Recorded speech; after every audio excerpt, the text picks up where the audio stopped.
శాంతి.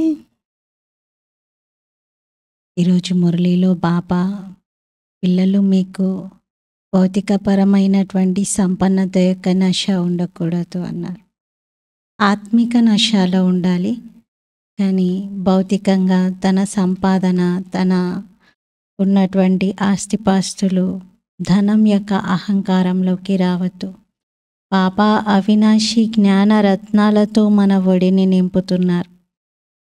దీనితోనే మనం సంపన్నంగా కావాలి, దీనిని ధారణ చెయ్యాలి అనే అటెన్షన్ ఉండాలి అన్నారు. ఇది 5th డిసెంబర్ మురళి. మధురమైన పిల్లలు, మీకు ఏ జ్ఞానం లభిస్తుందో దానిపై విచార సాగర మంతన చేయండి. జ్ఞాన మంతనతోని అమృతం వెలువడుతుంది. మధురమైన పిల్లలు, మీకు ఏ జ్ఞానమైతే లభిస్తుందో దానిపైన విచార సాగర మంతన చేయండి. జ్ఞాన మంతనతోనే అమృతం వెలువడుతుంది. పాలల్లో వెన్న ఉంటుంది, నెయ్యి ఉంటుంది, కానీ అది ఎప్పుడైతే మంతన చేస్తారో అప్పుడే బయటకు వస్తుంది. అప్పటి వరకు అవి ఒట్టి పాలుగానే ఉండిపోతాయి. అలాగే జ్ఞానాన్ని మనం మంతన చేయాలి, చింతన చేయాలి. అప్పుడే జ్ఞానం యొక్క అమృతాన్ని మనం అనుభవం చేయగలుగుతాం. ప్రశ్న: 21 జన్మల కోసం సుసంపన్నంగా అయ్యేందుకు సాధనం ఏమిటి? జవాబు: జ్ఞానరత్నాలు. ఎంతైతే మీరు ఈ సంగమ యుగంలో జ్ఞానరత్నాలని ధారణ చేస్తారో అంత సుసంపన్నులుగా అవుతారు. ఇప్పటి జ్ఞానరత్నాలే అక్కడ వజ్ర వైడూర్యాలుగా అయిపోతాయి. చూసుకోవాలి, ఎన్ని జ్ఞానరత్నాలను ధారణ చేశామో మన మెహల్లో అన్ని వజ్ర వైడూర్యాలు ఉంటాయి. ఎప్పుడైతే ఆత్మ జ్ఞానరత్నాలను ధారణ చేస్తుందో, నోటి ద్వారా జ్ఞానరత్నాలే వెలువడతాయో, రత్నాలే వింటారు, వినిపిస్తారు, అప్పుడు హర్షిత ముఖంతో బాబా పేరును ప్రత్యక్షం చేస్తారు. ఇప్పుడు బాబా పేరును ప్రత్యక్షం చేయడానికి 3 విషయాలు చెప్తున్నారు. జ్ఞానరత్నాలని ధారణ చేయటం, నోటి నుండి జ్ఞానరత్నాలే రావటం, రత్నాలే వినటం, 4వది రత్నాలే వినిపించటం. ఇవి చేసినప్పుడు హర్షిత ముఖం ఏర్పడుతుంది. దానితో బాబా ప్రత్యక్షత జరుగుతుంది. ఆసురీ గుణాలు తొలగి అప్పుడు సుసంపన్నులుగా అవుతారు. ఆసురీ గుణాలు తొలగినప్పుడే సుసంపన్నులుగా అవుతారు. ఓం శాంతి. బాబా పిల్లలకు జ్ఞానం మరియు భక్తి పైన అర్థం చేయిస్తూ ఉన్నారు. ఇది పిల్లలు అర్థం చేసుకుంటున్నారు. సత్యయుగంలో భక్తి ఉండదు, జ్ఞానము సత్యయుగంలో లభించదు. శ్రీకృష్ణుడు భక్తి చెయ్యరు, జ్ఞానం అనే మురళిని మ్రోగించరు. స్థూలమైన మురళి వాయిద్యాన్ని మ్రోగిస్తాడు. మురళి అంటేనే జ్ఞానం ఇవ్వటం. గాయనం ఉంది కదా, మురళిలో జాదు ఉంది అని, మురళిలో ఇంద్రజాలం ఉంది అని.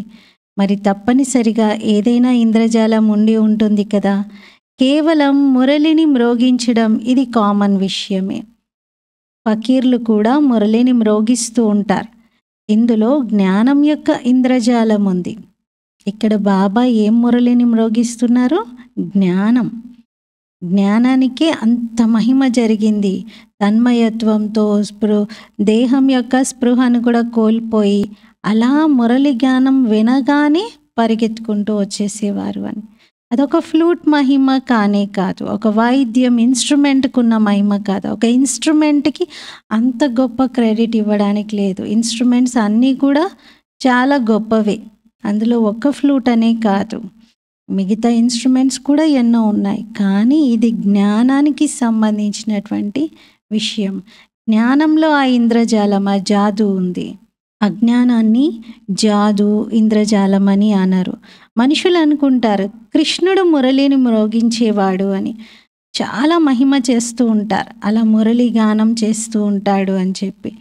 బాబా అన్నారు, శ్రీకృష్ణుడు దేవత కదా, మనుష్యుల నుండి దేవతగా, దేవత నుండి మనుష్యులుగా ఇలా చక్రంలో మీ పాత్రలు మారుతూనే ఉంటాయి.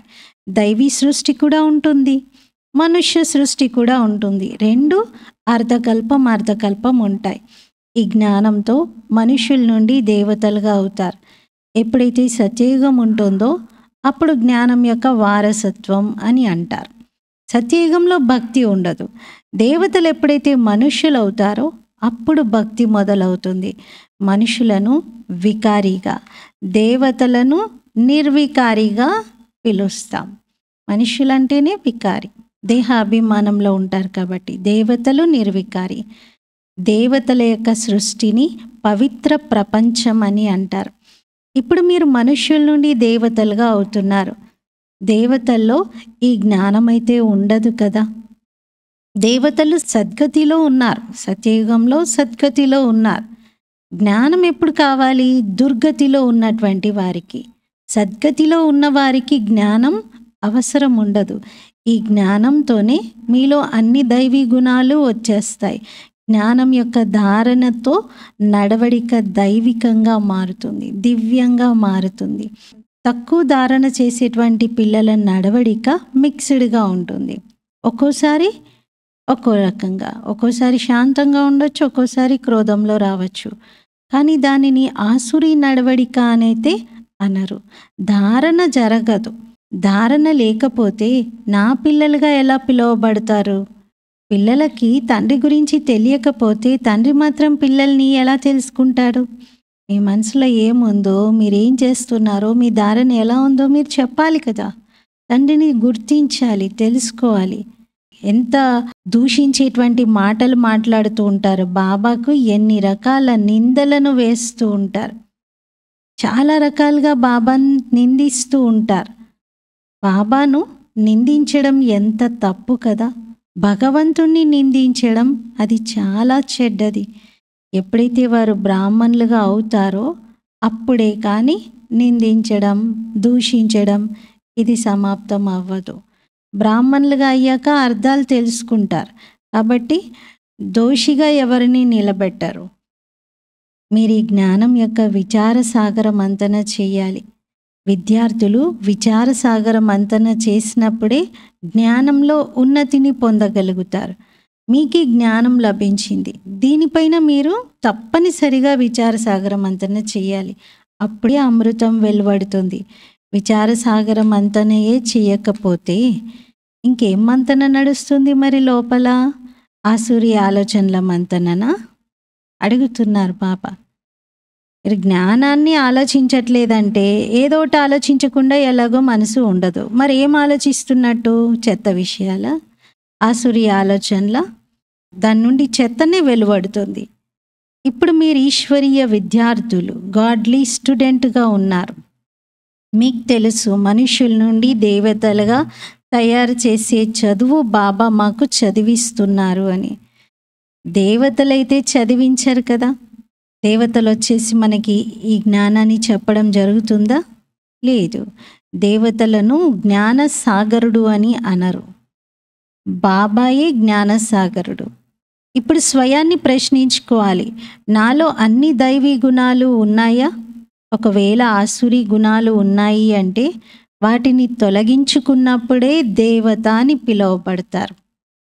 ఇప్పుడు మీరు పురుషోత్తమ సంగమ యుగంలో ఉన్నారు, పురుషోత్తమంగా అవుతూ ఉన్నారు. మరి వాతావరణం కూడా అంత బాగా ఉండాలి. చీచీ విషయాలు నోటి నుండి అసలు రాకూడదు. లేకపోతే తక్కువ పదవిని తీసుకునేటువంటి వారు అని అనటం జరుగుతుంది. వాతావరణంతో వెంటనే తెలిసిపోతుంది. నోటి నుండి వచనాలు కూడా దుఃఖపెట్టేటువంటివే వారి నుండి వెలువడుతూ ఉంటాయి. అలా మొత్తం తెలిసిపోతుంది. వాళ్ళ మాటలే దుఃఖపెట్టే విధంగా ఉంటాయి. మీరు పిల్లలే తండ్రి పేరును ప్రత్యక్షం చేయాలి. సదా మీ ముఖము హర్షితంగా ఉండాలి. నోటి నుండి ఎల్లప్పుడూ రత్నాలే వెలువడాలి. ఈ లక్ష్మీనారాయణులు ఎంత హర్షితముఖులు! వీరి ఆత్మనే జ్ఞానాన్ని ధారణ చేసింది. నోటి నుండి ఈ రత్నాలే రావాలి. జ్ఞానమే వింటూ వినిపిస్తూ ఉండాలి. ఎంత సంతోషంగా ఉండాలి! ఇప్పుడు మీరు ఏ జ్ఞానరత్నాలను అయితే తీసుకుంటున్నారో అవే జ్ఞానరత్నాలు భవిష్యత్తులో వజ్ర వైడూర్యాలుగా అయిపోతాయి. ఇప్పుడు మురళి నోట్స్లో రాసుకుంటున్నారు, బుద్ధిలో రాసుకుంటున్నారు, జ్ఞానరత్నాలని నింపుకుంటున్నారు బుద్ధిలో. భవిష్యత్తులో ఏమవుతాయి ఇవి? మన మెహల్లో, మన గోడలకు, మన రూఫ్కి, తలుపులు, కిటికీలు అన్నిటికీ అవే వజ్రాలుగా మెరుస్తూ ఉంటాయి. లెక్క ఎలా ఉంది? కర్మ ఫిలాసఫీ ఎంత సూక్ష్మంగా ఉంది, ప్రతిదానికి క్లియర్ లెక్క ఉంది. నవరత్నాల మాల ఏమి వజ్ర వైడూర్యాలది కాదు, ఇది చైతన్యమైన రత్నాల మాల. ఎవరు నవరత్నాలు? శివబాబాని కలిపితే అష్టరత్నాలు. మనుషులు ఆ రత్నాలుగా భావించి దానిని ఒక ఉంగరంగా తయారు చేసుకొని ధరిస్తారు. జ్ఞానరత్నాల మాల విషయం ఇది. ఈ పురుషోత్తమ సంగం యుగంలోనే ఈ మాల తయారవుతుంది. ఈ రత్నాలే 21 జన్మల కోసం సుసంపన్నంగా చేస్తాయి. వీటిని ఎవరూ లూటీ చేసుకోలేరు. ఇక్కడ ధరించండి.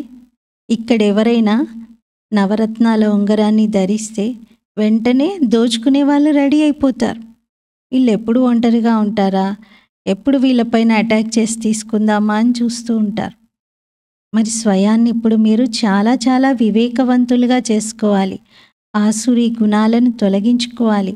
ఆసురీ గుణాలు కలిగినటువంటి వారి ముఖమే అలా అయిపోతుంది అంటున్నారు. క్రోధంతో ఎర్రగా వేడి పెనంలాగా అయిపోతుంది అంటున్నారు. వికారాలు కలిగిన వారు, అందులోనూ కామ వికారం ఉన్నటువంటి వారు పూర్తిగా ముఖాన్ని నల్లగా చేసేసుకుంటారు. శ్రీకృష్ణుణ్ణి నల్లగా చూపిస్తూ ఉంటారు. వికారాల కారణంగా తెల్లగా ఉన్న కృష్ణ ఆత్మ 84వ జన్మకు వచ్చేసరికి నల్లగా మారిపోయింది.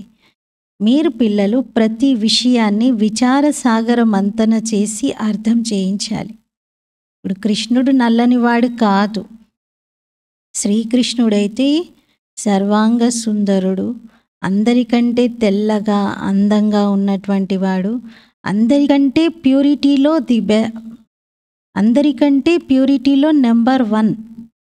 యోగ బలంతో జన్మ తీసుకున్నటువంటి మొట్టమొదటి ఆత్మ భూమిపైన, దేవతలలోని ప్రథమ పవిత్రమైనటువంటి ఆత్మ.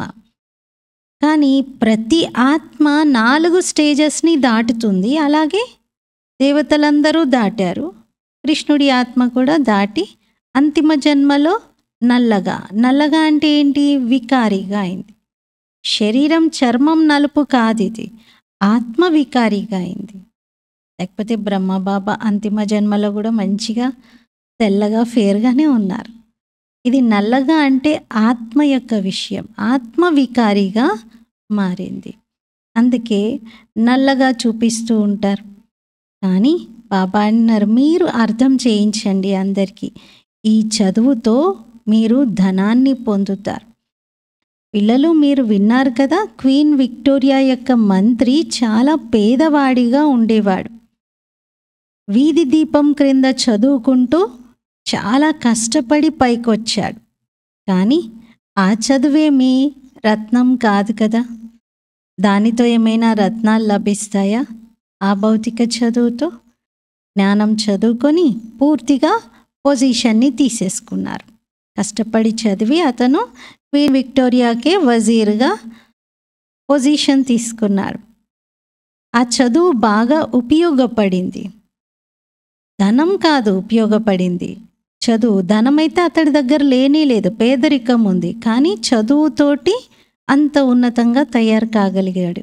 అంటే చదువే ధనం, చదువుతోనే సంపాదన, ధనము పొందవచ్చు. అది హద్దు విషయం. మరి ఇక్కడ ఇది అనంతమైన ధనం, బేహద్ ధనం ఇది. ఇప్పుడు మీరు అర్థం చేసుకుంటున్నారు. బాబా మాకు చదివించి విశ్వానికి యజమానిగా తయారు చేస్తున్నారు. అక్కడైతే ధనం సంపాదించడానికి చదివేమీ చదువుకోరు. ఎక్కడ? సత్యయుగంలో ధనం సంపాదించడానికి చదువుకోరు. అక్కడైతే ఇప్పటి పురుషార్థం ఆధారంగానే మీకు ధనమంతా లభిస్తుంది.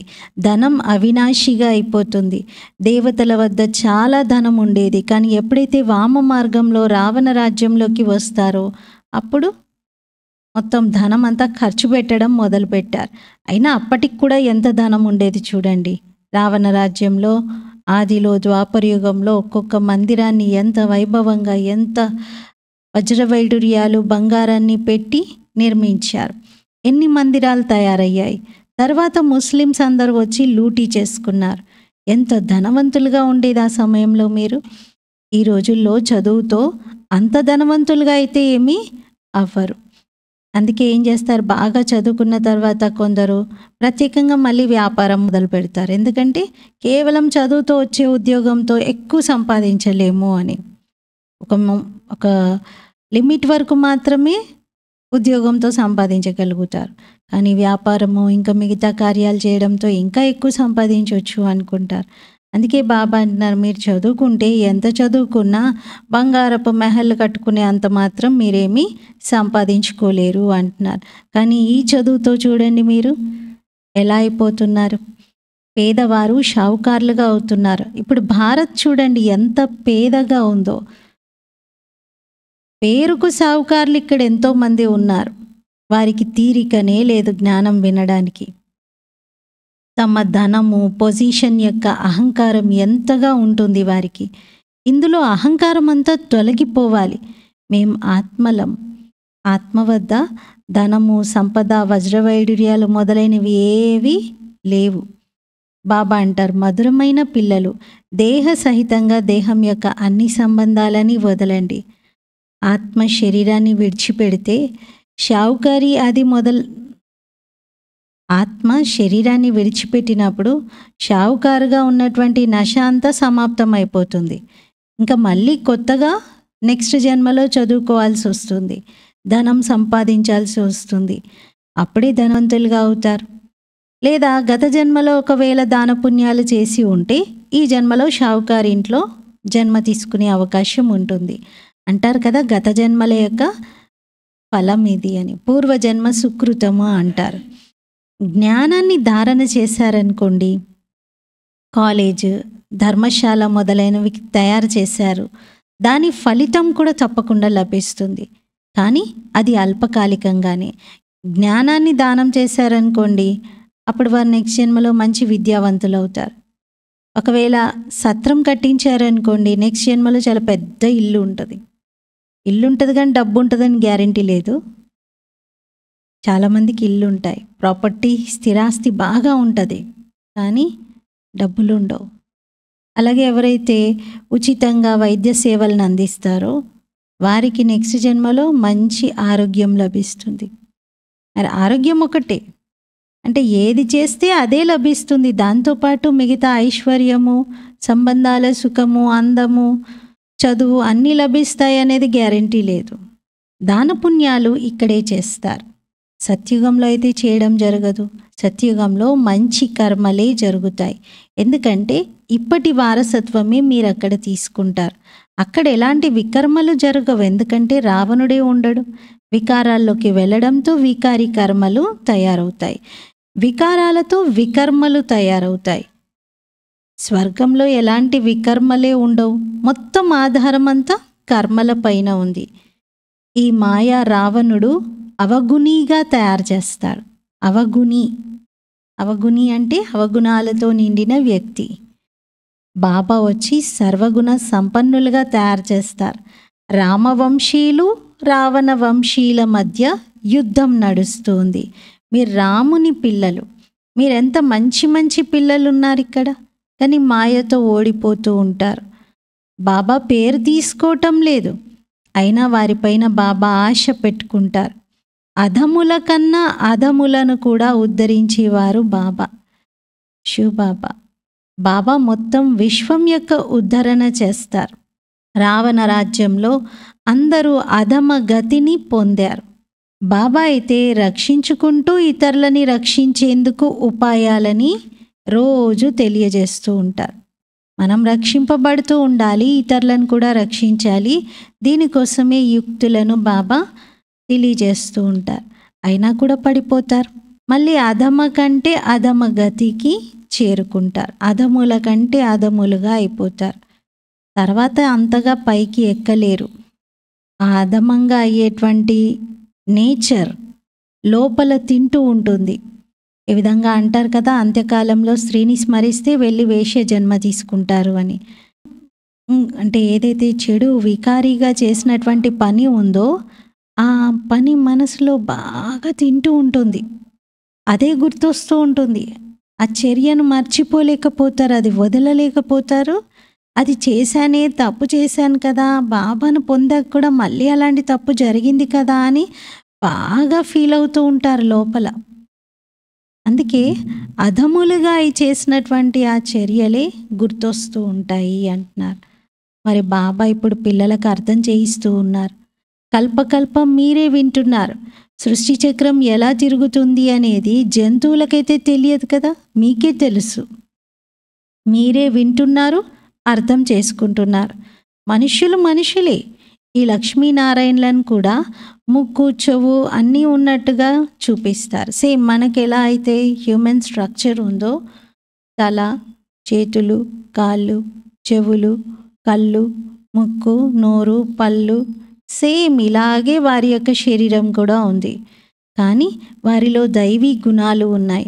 అందుకే వారిని దేవత అని అంటాం. ఇలాంటి దేవతలుగా ఎలా అవుతారు, ఈ చక్రంలో ఎలా తిరుగుతారు, ఇది మీకే తెలుసు అంటున్నారు. ఎవరైతే విచారసాగర మంతన చేస్తూ ఉంటారో వారికే ధారణ జరుగుతుంది. విచారసాగర మంతనయే చేయకపోతే వారిని బుద్ధు అని అంటారు. మురళిని నడిపించేటువంటి వారు తప్పనిసరిగా విచారసాగర మంతన చేస్తూ ఉంటారు. అందుకే టాపిక్స్ పైన మంచిగా ఇలా అర్థం చేయించాలి అనుకుంటారు. హోప్ పెట్టుకోవడం జరుగుతుంది. ఆశ వ్యక్తం చేస్తారు బాబా, ఈరోజు కాకపోతే ఈ పిల్లలు మున్ముందు బాగా అర్థం చేసుకుంటారు అని. ఆశనైతే వదులుకోవద్దు కదా. ప్రతి ఒక్కరి పట్ల ఒక శుభమైన ఆశ అయితే పెట్టుకుంటారు కదా. ఆశ పెట్టుకోవడం అనగా సేవకు అభిరుచిని కలిగి ఉండడం, అలసిపోకుండా ఉండటం. భలే కొంతమంది ఎక్కుతారు, తర్వాత అధములుగా అయిపోతారు.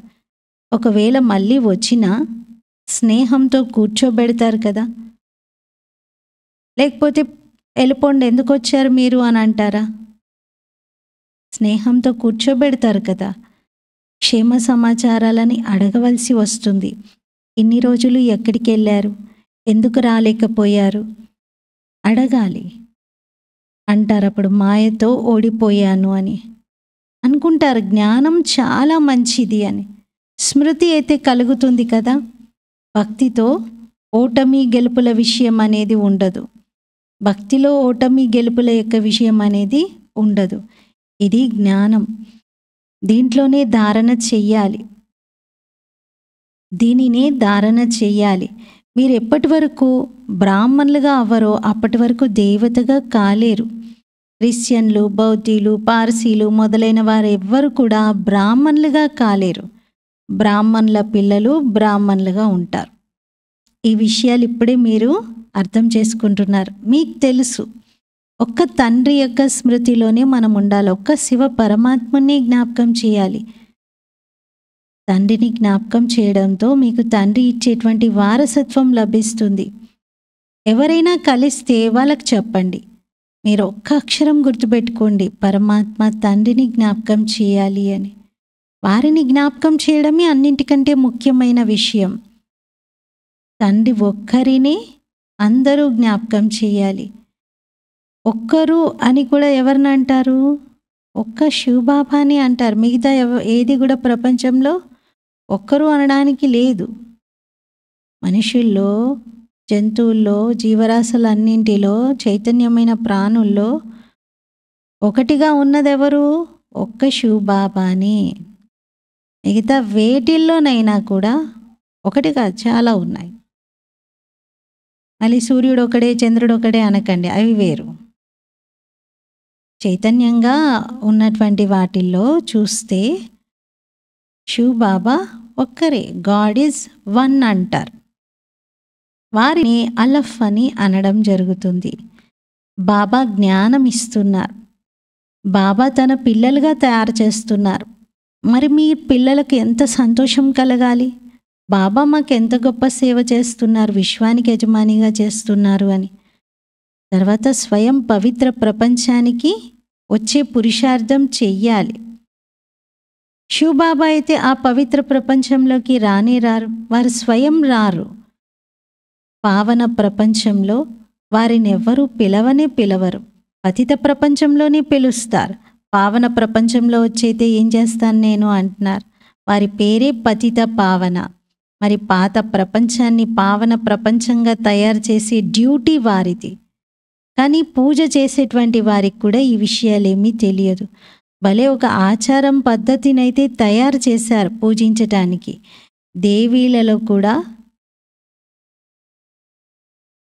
దేవీలవి కూడా ఫస్ట్ క్లాస్ వజ్ర వైడూర్యాల మహల్లు మొదలైనవి తయారు చేస్తారు, పూజిస్తారు.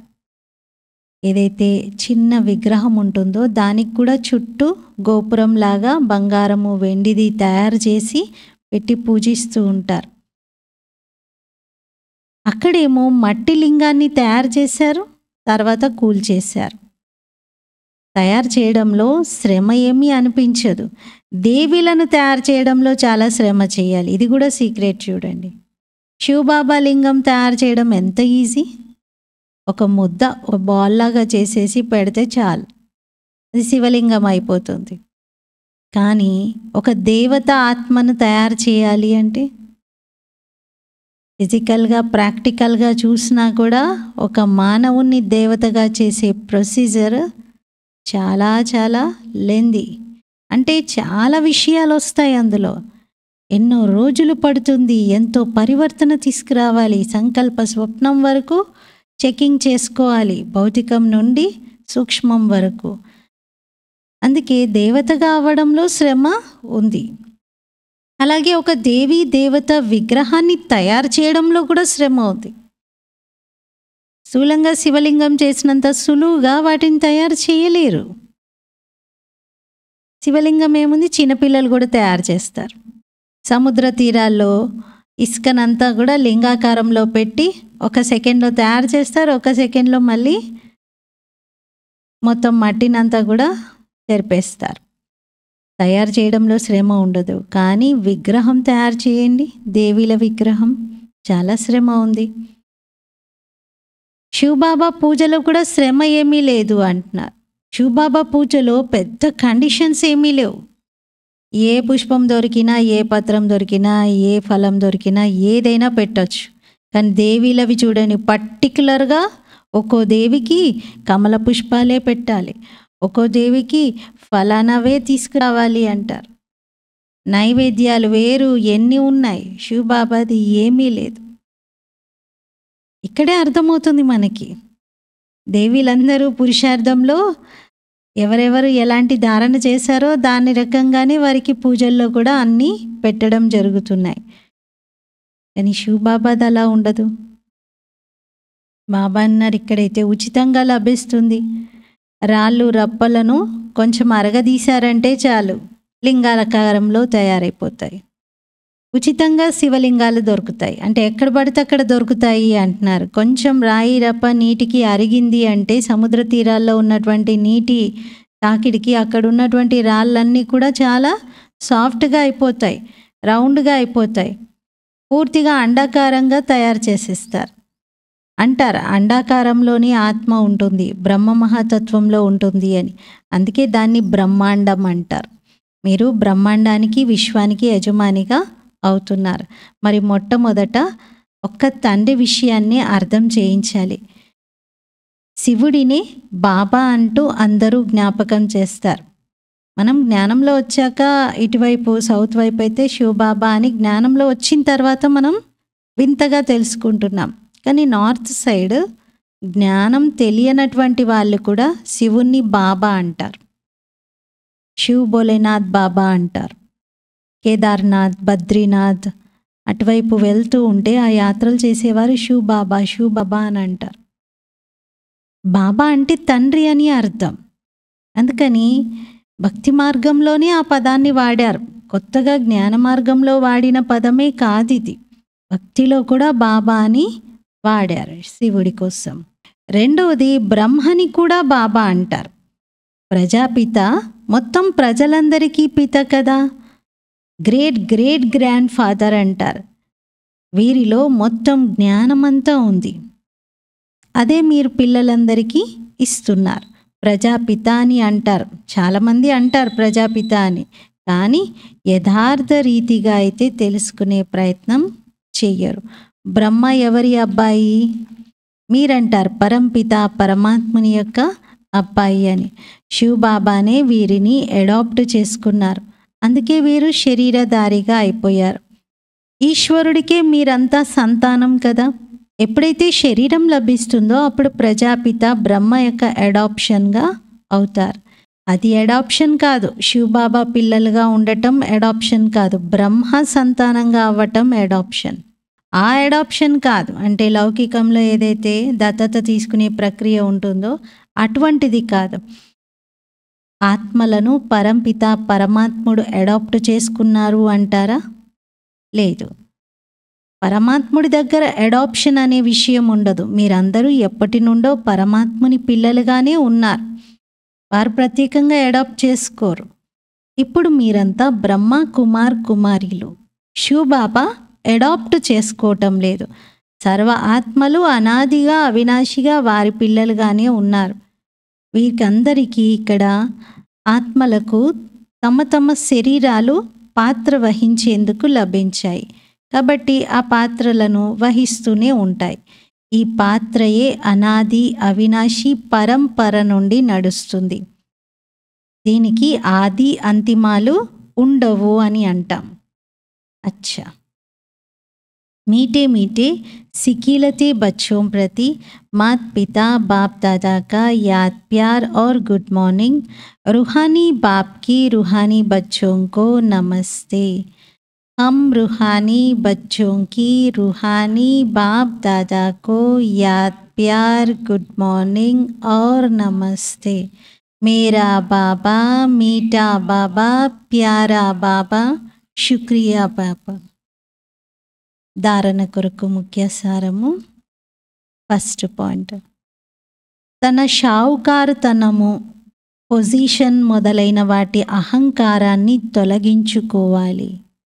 తను ఎంత షావుకారుగా ఉన్నా, ఎంత గొప్ప పొజిషన్లో ఉన్నా ఆ అహంకారాన్ని తొలగించుకోవాలి. అవినాశి జ్ఞాన ధనంతో స్వయాన్ని సుసంపన్నంగా చేసుకోవాలి. సర్వీస్లో ఎప్పుడూ అలసిపోకూడదు. సెకండ్ పాయింట్, వాతావరణాన్ని మంచిగా ఉంచుకోవటానికి నోటి నుండి జ్ఞాన రత్నాలే రావాలి. దుఃఖపెట్టేటువంటి మాటలు వెలువడకూడదు. దీనిపై శ్రద్ధ పెట్టాలి. హర్షితముఖులుగా ఉండాలి. ఫస్ట్ పాయింట్లో బాబా ఏం చెప్తున్నారు? మీరు షావుకారుగా మంచి గొప్ప పొజిషన్లో ఉన్నాను అనే అహంలోకి రావద్దు. జ్ఞానరత్నాలతో మీరు రిచ్గా కండి. స్థూలమైన కాసులతో వచ్చినటువంటి రిచ్నెస్ టెంపరరీ. జ్ఞానరత్నాలతో మీరు రిచ్గా సుసంపన్నంగా అవ్వండి అంటున్నారు. దీంట్లో సర్వీస్ కూడా చేయాలి. సర్వీస్లో అలసిపోకూడదు. సెకండ్ పాయింట్లో బాబా ఏం చెప్తున్నారు? వాతావరణాన్ని మంచిగా ఉంచుకునేందుకు నోటిపై అటెన్షన్, రత్నాలే రావాలి. దుఃఖపెట్టే మాటలు రాకూడదు. వస్తే వాతావరణం చెడిపోతుంది. హర్షితంగా ఉండాలి. వరదానం, ఎటువంటి వాయుమండలంలోనైనా మనస్సు బుద్ధిని ఒక్క సెకండ్లో ఏకాగ్రం చేసుకునేటువంటి సర్వశక్తి సంపన్న భవ. ఎటువంటి వాయుమండలంలోనైనా మనస్సు బుద్ధిని ఒక్క సెకండ్లో ఏకాగ్రం చేసుకునేటువంటి సర్వశక్తి సంపన్న భవ. వివరణ, బాప్దాదా పిల్లలందరికీ సర్వశక్తులను వారసత్వం రూపంలో ఇచ్చారు. స్మృతి శక్తి యొక్క అర్థము మనస్సు బుద్ధిని ఎక్కడ పెట్టాలనుకుంటే అక్కడ పెట్టగలగటం. ఎలాంటి వాయుమండలం మధ్యలోనైనా తన మనస్సు బుద్ధిని ఒక్క సెకండ్లో ఏకాగ్రం చేసేయండి. పరిస్థితి అలజడిలో తీసుకొచ్చే విధంగా ఉండొచ్చు. వాయుమండలం తమోగుణిగా ఉండవచ్చు. మాయ తన వారిగా చేసే ప్రయత్నం చేస్తూ ఉండవచ్చు. అయినప్పటికీ ఒక్క సెకండ్లో ఏకాగ్రం అయిపోండి. ఇటువంటి కంట్రోలింగ్ పవర్ ఉన్నప్పుడే సర్వశక్తి సంపన్నులు అని అంటారు. బాప్దాదా మొన్న మురళిలో ఇదే విషయం చెప్పారు. 1 సెకండ్లో మనస్సు బుద్ధిని ఎంతసేపు అనుకుంటే అంతసేపు, ఎక్కడ అనుకుంటే అక్కడ పెట్టగలిగేలాగా అభ్యాసం చేయండి అన్నారు.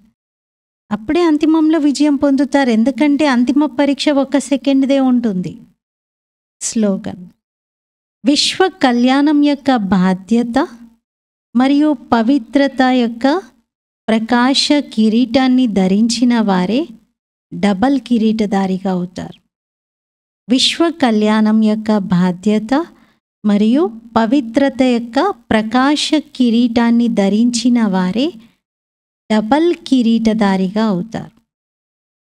ఈరోజు స్వమానం: నేను సర్వశక్తి సంపన్నమైన ఆత్మను. నేను సర్వశక్తి సంపన్నమైన ఆత్మను. ఓం శాంతి.